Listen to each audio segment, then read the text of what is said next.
Hello, everybody. Welcome to the Tuesday edition of Boilermaker Lounge. I am Sam Springer, joined by the All-American Grant Flora. Grant, how are we today? Doing pretty good. Yeah, it's been, good last week, really. I know it's been a little while. I've had some stuff going on, been a little bit I, occupied, but yeah, it's been I good. miss. By the way, I've got to totally. I just realized I said Happy Tuesday. It's Friday. Oh, yeah. It's been that type of week. Happy Friday, everybody. Yeah, the week has flown by, at least for me. Like, does not feel like it's been, 5 days since this weekend and that Oregon game, and it's crazy. Well, I said Tuesday, knowing that Purdue just played on Tuesday. Right. That's why it was. And as soon as I was like, "Well, it's been a nice couple of days since," well, shoot, I said Tuesday. Sorry, everybody. It's it's Friday. Thank goodness it's Friday. But the Boilermakers, Grant, escape from Lincoln. And that is a no truer statement's been said when I say they escaped from Lincoln with an 80-77 win over the 7th-ranked Nebraska Cornhuskers. Grant, what was your overall take from a very eventful game?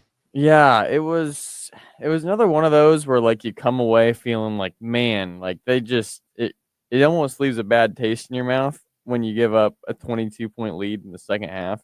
Like that's kind of crazy when you think about it. And Mm-hmm. obviously they lose that game and it's twice as bad because they lost and they gave up the lead. But at the same time, like they just went on the road and took down a top 10 team in the country, a team that's been just super solid all year long, has lost. Especially at home. Yeah, they've lost a few games lately, but like at Michigan when they were without ranked Mast, like that hardly even counts. And then the home game against Illinois, like Purdue's been there. That's nothing to sneeze at either. So Right. you look at it from that lens, and it's like, wow, going into Lincoln and actually pulling off the win was a pretty big deal. And that first half, they looked really good. And it was really good to see Purdue look like that when we really haven't seen them look like that, at least against quality competition since, before the 3-game losing streak. So that Go first ahead. half, Sorry. like I said, that first half was just really good to see. And while the second half was, not at all what we wanted, it's just good to see that there was at least a stretch where they looked like a really high elite caliber basketball team. Well, it's been a long time since we've seen the output on the boards from TKR and Oscar Clough. That was the one thing that carried over into the second half too for TKR. Even though they gave up a huge lead, and what was it I told you? I've told you before about you mentioned multiple times, you feel a little uncomfortable when Purdue or when your team gives up a lead, um, and not struggles, but pulls one out that by maybe less than what they would. Why do you build that big lead, Grant? Yeah, so that if something happens, you're not cooked. In order to build that, or you have to you build that lead in case you get cold and the other team gets hot, a combination of the two, one or the other. And that's exactly what happened to the Boilermakers in the last 13 minutes of, actually it was 22 at like just under 13 minutes. I get that. But at like 4 minutes or 3 minutes, it was 14. And so that, I guess if there is any concern when it comes to that, it's the free throws. That was my biggest takeaway from this game was you cannot, very rarely can you go 11 of 20 from the free throw line and still win your ball game. And it just happened that they were 9 of 18 at the time that Jakari Harris stepped to the line with 1.5 seconds left in overtime. And he had to hit those two to kind of say, okay, at least we're going to double overtime. At the very worst, we're going to double overtime. So, yes, we saw a lot of things that could be worked on. But you know what? Nebraska shot horribly in that first half. And Purdue built the lead to 22, but then Nebraska woke up and started playing some ball, and they threw in a perfect vacuum. A team should be able to hold on to a 22-point lead and win comfortably, even if it's by 10. But we don't play the games in a perfect vacuum to where that's the case. Nebraska played some defensive schemes that kept Purdue out of the paint like they had basically lived in it during the first half, and they started hitting some shots that all of a sudden that league got smaller, that league got smaller, that league got smaller, but you never saw Purdue do what they'd done during that 3-game streak where they kind of froze and like tensed up and it was over. Yeah, I think throughout the game, the theme of like water finding its level was huge because like Purdue played great in that first half, and you knew they just couldn't. It's just hard to sustain that level of play for an entire 40 minutes. And while it would be ideal to be able to do that, it's not like you can be super upset or frustrated that it didn't happen. And Nebraska, on the flip side, played terrible, but you knew they weren't going to play that terrible. I mean, I should say, I don't want to say they played terrible in the first half, but like they did not play to the level that they usually play. And like you said, they missed a lot of shots and whatnot. Those scripts were flipped and the water found its level by the end of regulation. And so you ended up with a game that I think everybody kind of expected, a down to the wire competitive game between two good basketball teams. It's just, it was the story of two different halves. But at the end of the day, like a lot of the percentages came out relatively normal. Actually, I think both teams kind of had bad shooting numbers. At least not good. Like Nebraska 44%, Purdue 37% from the field. Neither of those are great. Purdue's definitely isn't very good. But it was the rebounding and the hustle and the aggression that kind of made the difference. And my goodness, I mean, they had so many extra possessions. I think it was roughly 20. And it's just hard to lose when you do that. For the game, on the offensive boards, let's see here. Purdue had 21 offensive rebounds to Nebraska's 31 defensive rebounds. I say almost, it's 10, but they almost equaled the rebounding on the same end of the floor as Nebraska did. Like that to me is a huge number. Nebraska only had 6 offensive rebounds. Purdue had 33 defensive. Like this was the 54-37. That to me is you're right. That was what won the ball game. It limited shots. Nebraska was only able to get 6 extra shots, second chances on missed shots. And they missed quite a few shots, Grant. They missed 33 shots. So I mean, like it's amazing that that Purdue was able to run the boards like they did, and we kind of expected that they would have the advantage on the boards. I don't know that we thought 17 more rebounds more. We figured they would have an edge, and they needed to win the rebounding battle, and that's exactly what they did. They won that one. Second chance points, 17-6. Bench points, they outscored points in the paint. That first half, this is the story of the two halves. In the first half, Purdue had 20 points in paint, and Nebraska had 8. In the second half and overtime, let's see here. Second half, points in the paint, 16-2 Nebraska.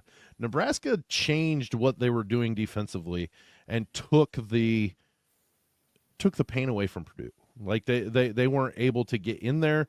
They had to start relying on some on their shots themselves. And Purdue did not shoot well from threes. They were pretty awful. 13 of 46. They shot 46 threes. Can you imagine if they would have just hit 20? I mean, I know that's an absurd amount, but they're still under 50%, like shooting threes. Like that's how 28% for the game from three. And I know Coach Painter says, hey, if you've got the open shot, we're not going to worry about whether you make it or not. We want you to have a good shot. If you've got a good shot, we're going to make more than, most of the time we're going to make a good percentage of those. That wasn't the night. That wasn't the night on Tuesday against Nebraska. Yeah, I mean, each of the three shooting categories, field goal percentage, 3-point percentage, free throw percentage, Purdue shot lower than Nebraska.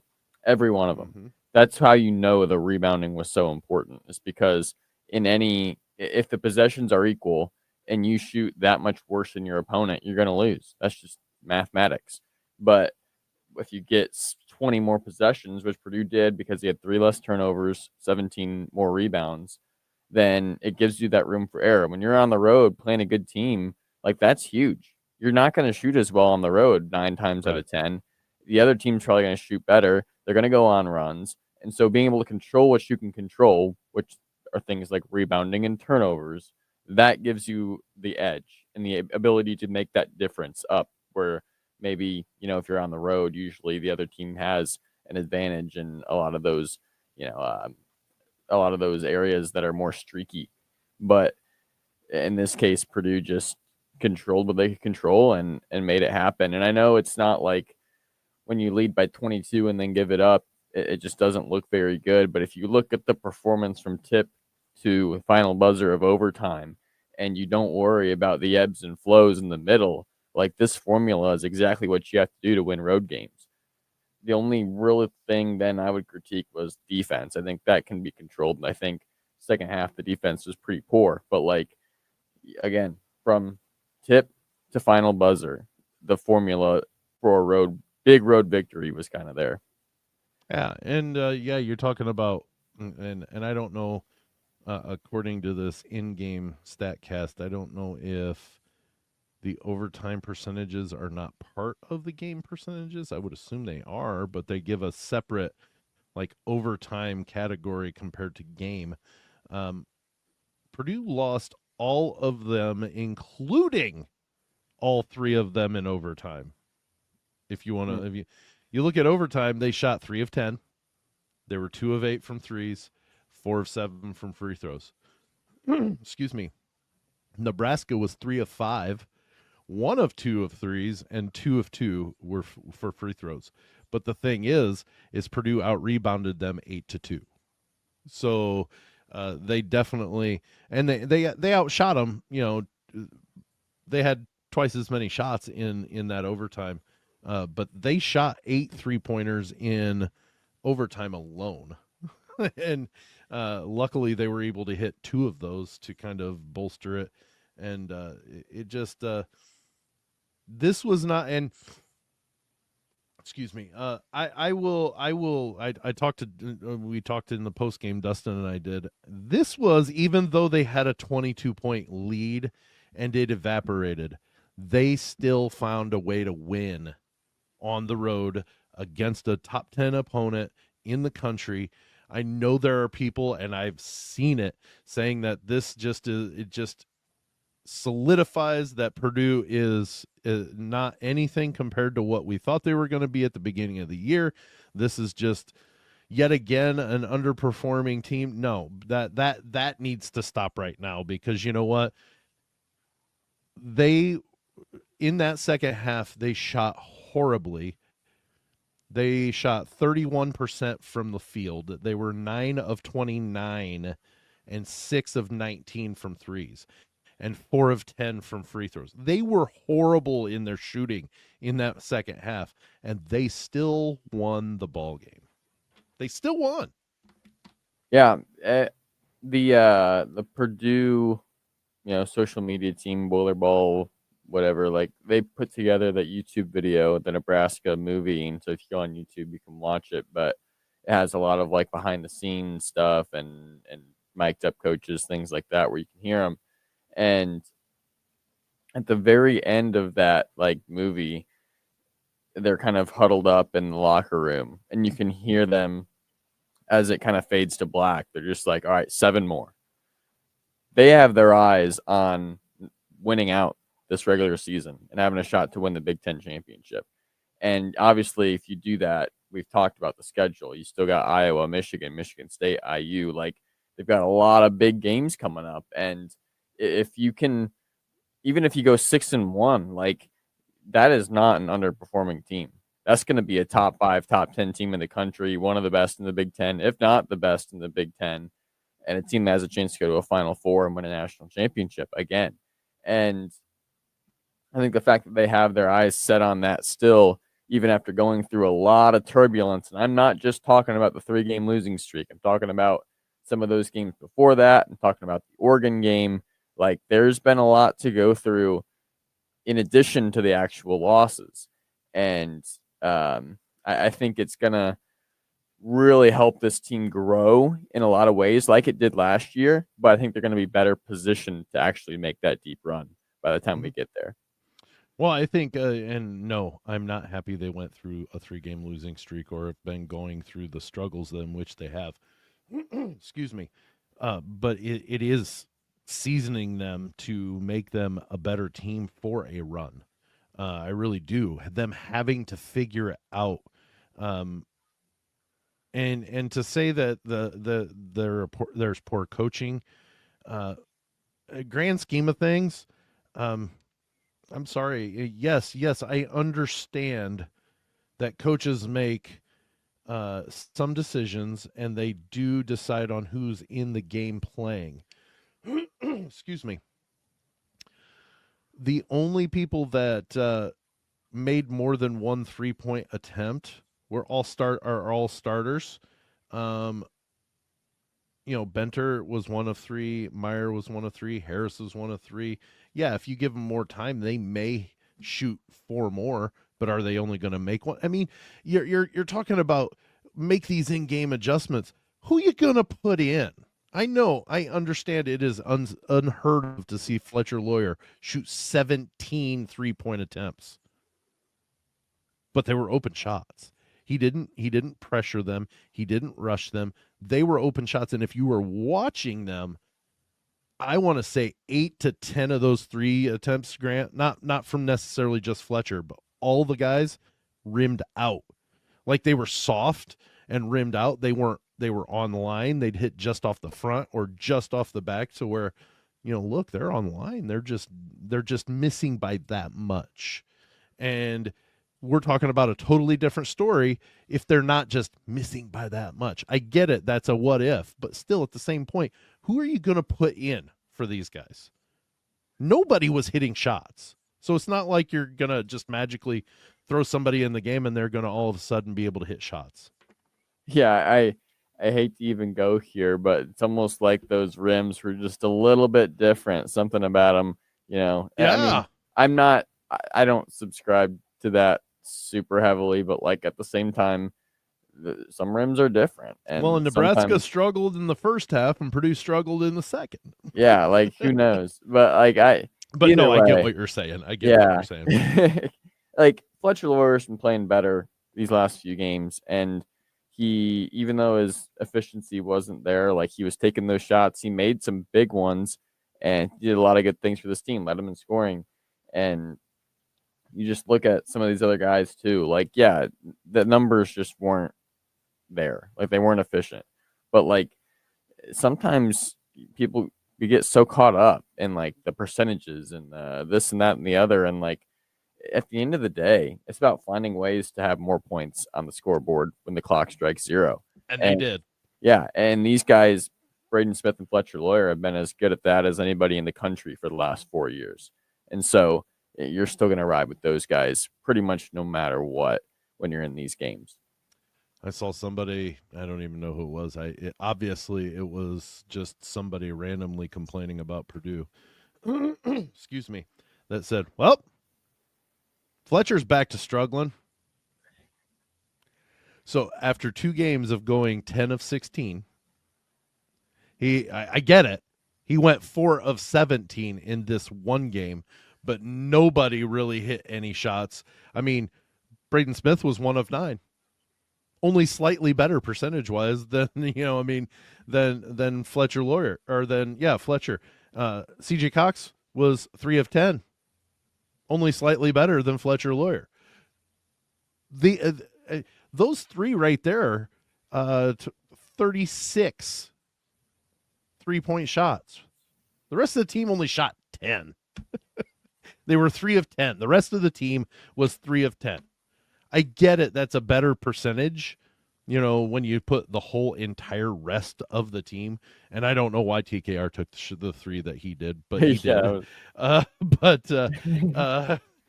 And I believe it was Bill Rafter. He says, "Well, you don't see that every day," and then they went right next to the next play. And but my point being is yeah, maybe like you said, they get caught up on the percentages. He led the team in scoring. He led the team in 3-pointers. He hit some timely shots that really did matter. And he was 4 of 5 from the free throw line, which is markedly better than any of the other guys on the team. And my biggest issue with this game was the 11 of 20 from the free throw line. And I want to say 3 or 4 of those were front ends. And there were Fletcher missed one, which we don't normally see. Right. Braden missed a front end, and Trey and Ren missed a front end, which that's not surprising, but it's just when you're one of their best players and you're going to get fouled a lot, you've just got to be better at the free throw line, and he's been struggling lately from there. Mm-hmm. And then Clough too. I don't know if he missed a front end, but he definitely missed some costly free throws. He was 2 of 5. I believe he missed a front end. Then he missed the and one, and then he missed 2 either front ends of 2 shots or something. I forget what it was. He never made both of his free throws at the line. Yeah, and then Cox missed both of them there at the end, which they had you to would have never have imagined that was going to happen. No, and they weren't terrible misses either. They're kind of like what you were talking about. No, they just rimmed out, and you're like, oh. Well, the first one was short. The first one hit the front of the rim, but the second one just went zoop and rolled around and came right back out, and I'm like, yeah. So, yeah, watching the game, when I was watching it back, I already knew what was going to happen. I didn't find myself as upset that the 22-point lead got down to 5. I wasn't, because I just, from watching the game, Purdue missed some shots. Nebraska was hitting a lot. It just kind of happened. Yeah. I was more upset with the fact that when they got it to 14 with 2:48 to go, that Nebraska comes back in it and forces overtime, because they let Nebraska score very quickly, very easily, when you just that's just too easy for the defense to get broken down. And they missed free throws that if they sink them, they keep them at arm's length anyway. The free throws are the biggest part of that, in my opinion. Because you can always get a team that's going to get in a flurry of points, whether it be, hitting through multiple threes or just getting down and getting it laid in and getting back to be able to foul. Purdue eliminates all of that if they just hit their free throws. And that's the big thing. And so it was the possession they went up 67-53, which I think it was free throws that put them there. I don't remember for sure. But it doesn't really matter. It doesn't really matter. It's the 2 possessions Purdue had after that, because Nebraska came down and scored, and then Purdue got it back. They took a 3 with 14 seconds in the shot clock. And then Nebraska comes down and hits a 3, so it's down to 9. And they do the same thing. Maybe it was closer to 10 seconds that time. But still, between that 10 to 15 second range, they took a 3.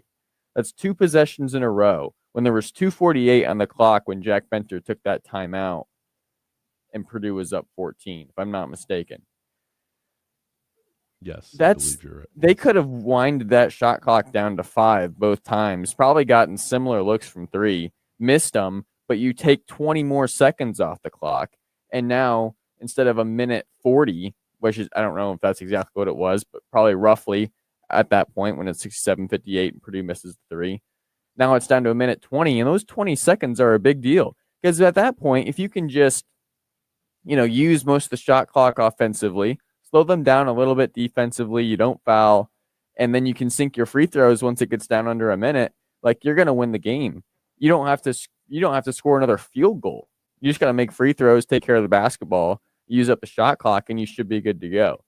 And yet Nebraska gets back into it really as a shot to win the game, even though I don't know where on earth that foul committed on Rank Mast was. There was like no contact there. I would have lost my mind if he'd made that free throw because he should not have gotten that opportunity. Okay. But the Yeah, point okay. being, the point being, like it should never have gotten to that point. Purdue should have been able to keep them at arm's length and close out that game in regulation. 2:45 left in the game. It was 67-53 Purdue. Made a free throw by Jack Benner. He went 2 of 2 to make it 67-53. Then 4 seconds later, TKR got called for a foul. Nebraska hit their free throws. That's at 2:41. At 2:23, Braden Smith misses a 3-point shot.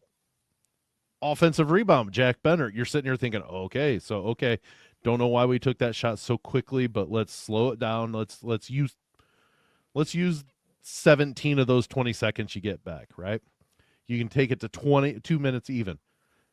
4 seconds later, CJ Cox misses a 3. Why are you taking it so quickly? You're right. Why are we taking this so quickly? Nebraska rebounds, goes down, hits a 3. Oh, crap. Then Purdue uses 20 seconds, misses a 3. Nebraska rebounds, goes down, gets a layup. Purdue turns the ball over, and they miss a 3, get a rebound, and they get a dunk by Frager off of a turnover with 54 seconds. Still 5-point game, 54 seconds left. Let's see here. Purdue misses a free throw. Braden Smith gets fouled and misses a free throw. Then he gets a foul. He commits a foul, a shooting foul, and that killed Sanford. Price Sanford missed one of the 2 free throws too. So like Nebraska didn't even put, you can just see that they didn't get it. They got the ball off of a defensive rebound. They got fouled, and Fletcher missed one of his 2 free throw, or one. That's where he missed his 1 free throw. And then he made one, and then Rank Mast went down and hit a 3, and that was when you're kind of like, oh goodness gracious, because it's now Nebraska's up 2. Yeah. and or no, Purdue. I'm sorry, Purdue is up 2. Sorry, that's what I meant. And then that's when Purdue went down and missed their free throw. Who was that missed the free throw? Cox missed both of them. And then that's when Mast went down and the best play of that half was Mast missing the free throw at the end. Yeah, like literally, it was. I'm all for playing to win and not playing to not lose. Like sometimes when you're at the end there and you have the lead, you're just trying to waste time. You don't end up getting good at offensive looks, and the other team just comes back on you. But when you're up by that much with that little time, and you're taking threes, it's not like they were getting in the paint for good looks at the rim and they just didn't go down. Like they were taking threes that sure they were fairly open, but you can jack up threes with 5 seconds in the shot clock. And if you can just call up a ball screen or something, or have some sort of fake and move, you're going to get a decent shot off, and you waste another 10 seconds, which over the course of 2 or 3 possessions, if you do that, that's 20 to 30 seconds that when there's only 2.5 minutes to go is a pretty huge deal. And they didn't do that. They didn't make the free throws. They didn't slow down Nebraska defensively. They fouled Nebraska multiple times, which stops the clock and allows them to put points on the board. It was just not a good way to close out, obviously, when you're up 14 and you let it. And so back. I know we both said, hey, it's not the end of the world that they let up a 22-point lead. Yeah. But at the fact that they were up by 14 with almost just under 3 minutes, that's the concerning part, if there is a concerning part. And it could have been missed and totally avoided if you just hit free throws. And I guess that's, you know what? You guys weren't the ones that expended all the energy to get back in the game. You should still be okay to shoot your free throws. And they're deeper than Nebraska. Nebraska only played 8 guys, and 2 of them, Garcia only played 5 minutes. Jacobson played 14. Then Frager had 33. They basically played 6 guys for the entirety of the game, plus overtime. Yeah. Yep. So, but the main thing is, Grant, they walked out of Lincoln with the W.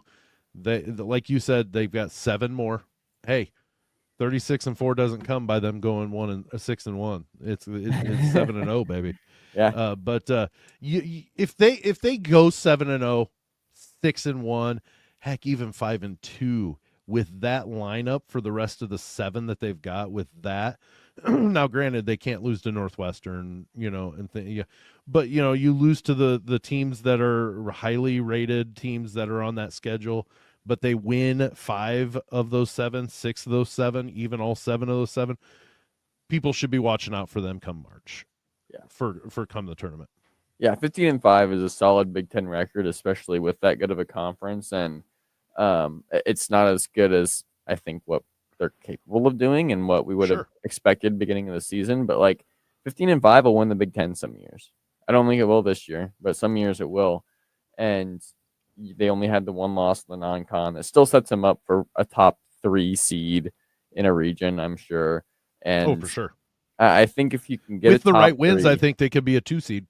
Yeah, like I think if you can get a top 3 seed, definitely a 2 seed in March, like then anything can happen because you're set up well to make the Sweet 16. And once you're in the Sweet 16, it doesn't matter what you're seeded. Like you're going to play tough teams and you're going to have to find ways to win. And that's just kind of what it is, and it's matchup based. Yeah, you're absolutely right. So let's move on from that, Grant. The next one up is Saturday, and I don't know why there we go. Saturday, Valentine's Day in Iowa City. The Boilermakers travel to take on the Iowa Hawkeyes at 5 p.m. on Fox. Purdue 20-4. 10-3 in the Big Ten. Iowa struggling a little bit when it comes to overall record of the Big Ten. They're 18-6 overall, but 8-5 in the Big Ten. Grant, we've seen these guys play each other. Iowa kind of ran that first 3 quarters of the game in Mackey, but Purdue also had one of the better runs that we've seen from them.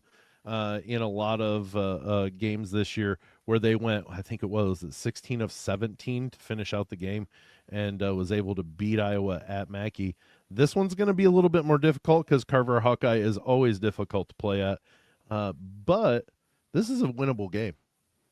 Yeah, I mean, I thought Purdue should have won the game against Iowa by more at Mackey. Obviously, I mean, when you look at the game, Iowa was winning most of the game, so it's like, oh, well, the fact that Purdue was able to win alone was important. But, like, just looking at the matchups and stuff, I feel like Purdue should have done better at Mackey. So I feel good about Purdue and the way that they match up with Iowa and what they can do on paper. But obviously going on the road, especially for the second straight time, is not going to be easy against guys like Bennett Sturts that can get pretty electric pretty quickly.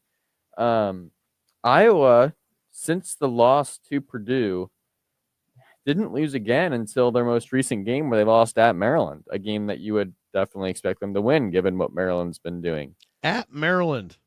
Yeah. They lost by 7. Mm-hmm. So that's interesting. Obviously losing a game against a Maryland team that struggled, but that also means they're looking for a bounce back game. And pretty much no better way to bounce back than against a Purdue team that's playing well, that you lost to earlier in the season, and now you get them on your home floor. So I think you got to watch out for that. But I think for Purdue, like the win against Nebraska was a confidence builder. Hopefully this isn't a letdown type of performance, but something they can kind of double down on, take the lessons they learned from Nebraska, put them into practice against Iowa, and keep the train rolling a little bit, if you will. But I definitely feel better about this game than I would have about Nebraska. It's just some of those other, types of ebbs and flows like Iowa needing a win that could make life difficult for Purdue. I think the start, just like it was against Nebraska, is very important. I'm not saying get up 14-1 like they did against Nebraska, but a good start keeping the Iowa offense from getting something going quickly and just have kind of just take control of it exactly like they did against Nebraska to start out with. It doesn't necessarily mean that they need to have the dominance of that much of a lead. But I really think that the start is what it's going to take. And you know what? They're going to have the similar dominant potential than they did against Nebraska with their big guys. If those guys start doing what they were doing prior to when this last 6 or 7 games kind of where they kind of stopped rebounding dominantly the way they did, there's not many teams that are going to touch what Purdue can do. Now, athleticism is going to kind of burn Purdue a little bit. And I think if you saw against Nebraska, Purdue went to the small ball lineup to where TKR was playing the 5 for a while. They didn't play poorly. They just didn't dominate the glass like they were prior to that happening. And then with Clough in overtime, they'll have that lineup. I think they're starting to maybe work that in. If you remember, Matt Painter did that with Will Berg last year, started working him into the lineup a little bit more and more because he knew that he was going to need to play him later in the season. I really do think that Coach Painter's maybe seeing that, you know what, there's going to be times that we're going to have to go to the small ball lineup. We got to try it with different teams. Yeah. I think there's definitely a place for it. I think Jack Benter is kind of proving his worth just in so many different areas of the game. Right. But at the same time, there are times where you just can't take Jake Hoffman right off the floor. So the solution is we'll play them both, and we won't play with Clough or Jacobson. And there are, like, for spurts of times, it can be effective. So yeah, definitely something to watch for in that.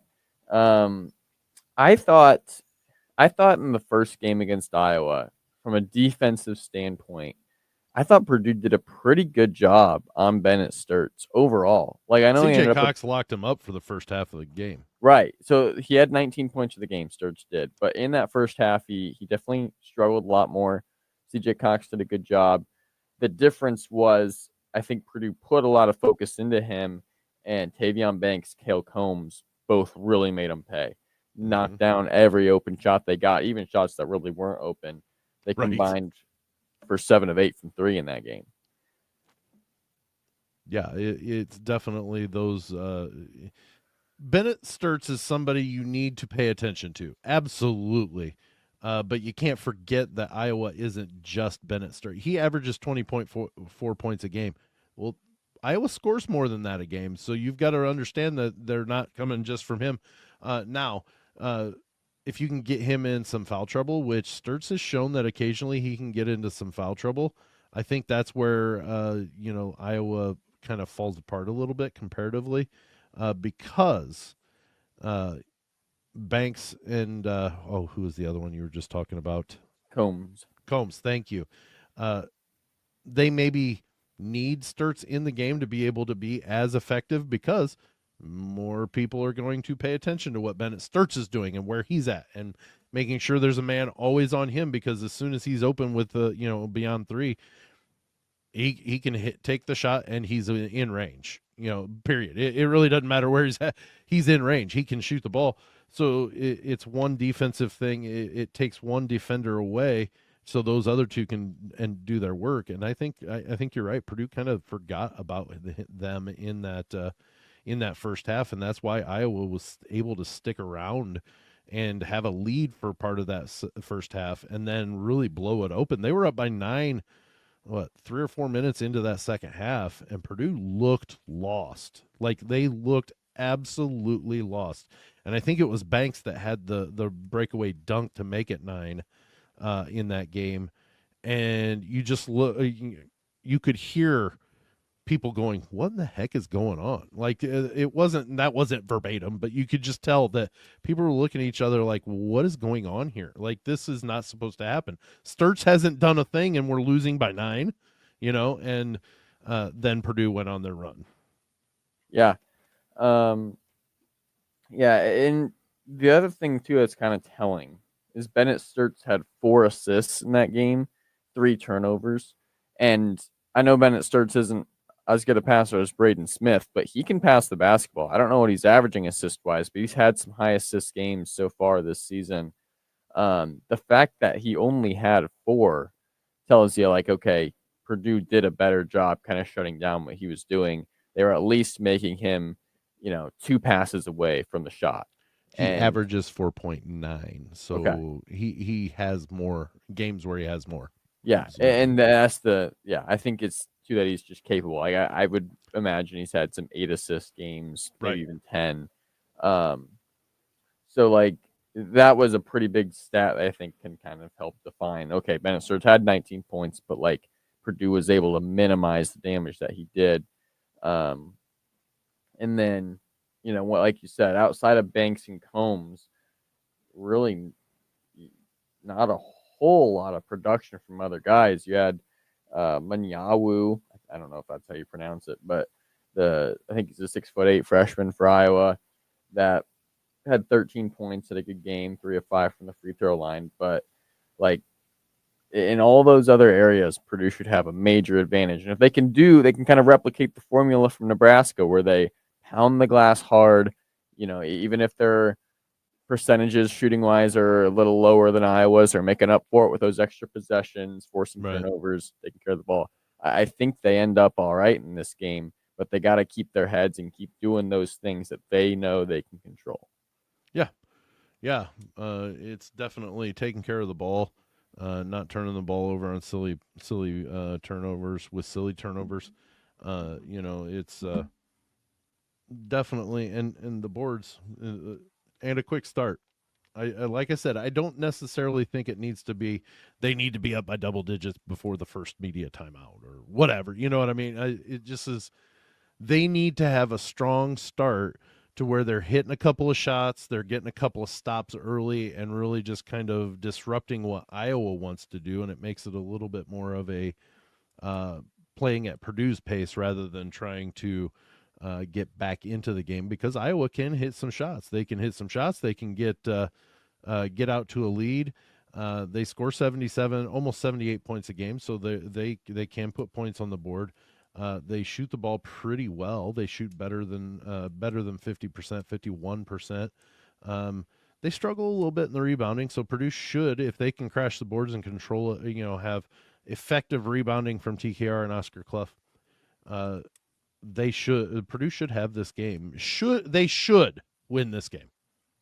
Yeah, it's kind of like another thing from that Nebraska movie that the Purdue team put together. They kind of had, I think Coach Brantley had them in a little huddle kind of on the court before the game. And he was like, guys, like, they're going to make shots. They're going to go on runs and have good segments. It's the resilience and the discipline that we have to have, the toughness. That's going to be the difference in this game. And boy, was he right. And I'm sure that's why the media team put that clip in the movie. Right. But like, it's the same thing with Iowa. They're going to hit shots. They're going to go on some runs. The difference is the discipline, the composure, and just some of those little things that you have to do when you're on the road to make sure that those things outweigh the boost that Iowa's going to get from being at home. If you can do that, if you can do that, you're going to put yourself in a great position. Do the things that don't show up in the box score well. Right. And if you do that, you're gonna win a lot of ball games, and the Boilers definitely have that capability. Definitely, we've seen it, and the fact that they went on the road, got a big win in a tough environment, which hasn't treated them the nicest in the world, anyways. Even when Nebraska wasn't the 7th ranked team in the country, and then to do that. And really deflate the crowd, and but I tell you what, you never saw Nebraska, the team, give up. Even when they were down 22, they were still hustling. They were still trying to get to the ball. They were trying to do things right, and you could see their confidence started getting better as shots started to fall. And Purdue couldn't throw it in the ocean if they were standing next to it. And that's why we ended up in overtime, that and free throws. And Purdue found a way to win that ball game. So I think if Purdue scraps and does, like I said, does the things that don't show up in the box score, and they do those things well. Those hustle plays, keeping the ball inbounds, tipping the ball to your teammate for a rebound. Those are going to go a long way in winning in Iowa City. Yeah, it's you've got to be able to move on to the next. Not linger too much on that Nebraska game, but at the same time, like, figure out some of those things that went wrong, Yep. and fix it. And I'm talking defensively, especially. Like, there have been lots of question marks, lots of inconsistencies there, and especially against a team you've already seen before, an offense you've already faced. Like, it's time to start making those improvements and starting to look more like an effective defensive team that's good enough to, allow for a deep run in March and allow for a championship in the Big Ten. Yep, it's going to be a good game tomorrow. Tomorrow at 5 p.m. Valentine's Day battle in Iowa City. The Purdue Boilermakers, the Iowa Hawkeyes. Purdue goes for their 11th Big Ten win to only 3 losses, and it should be a pretty darn good game. Like I said, Carver Hawkeye, a very tough place for the Boilermakers to play, but they are to win. But they are capable. They've done it an awful lot. It's just never an easy win when you have to go to Iowa City. Yeah, I feel like Purdue's played there a lot. Like, considering how few at times you play teams twice now, I feel like Iowa is one of those teams that Purdue's just gotten a lot, whether it's twice in a year, going just I think they only played Iowa once, but it was on the road last year.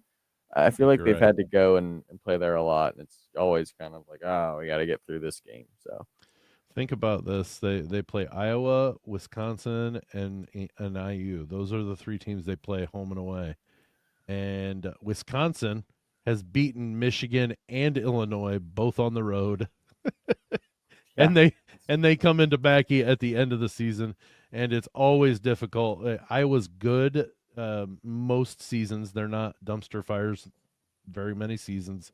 They're a good team this year, and it's always difficult to go to Carver Hawkeye, and Purdue gets that and Wisconsin to wrap up the conference season. Yeah. They're just a dangerous team. Like, they're not going to win the Big Ten, but they'll beat the Big Ten champion, or right. they have the ability to. So right, they'll they're not gonna, like you said, they're not winning the Big Ten. That's why they're sitting at 5 now. But they're gonna go in and they're gonna beat a team that they shouldn't. They're gonna go house IU by 17 in Assembly Hall, and then they're gonna lose to Minnesota. yeah. But they always play well at home. So, but yeah, tomorrow 7:00 or 5:00 at Carver Hawkeye, Purdue and Iowa. So, well, that brings us to the end of this Friday edition of Boilermaker Lounge. Thanks so much for joining us. Enjoy the game tomorrow. And for Grant Flora, the All-American, I'm Sam Sprunger. We will see you on Tuesday.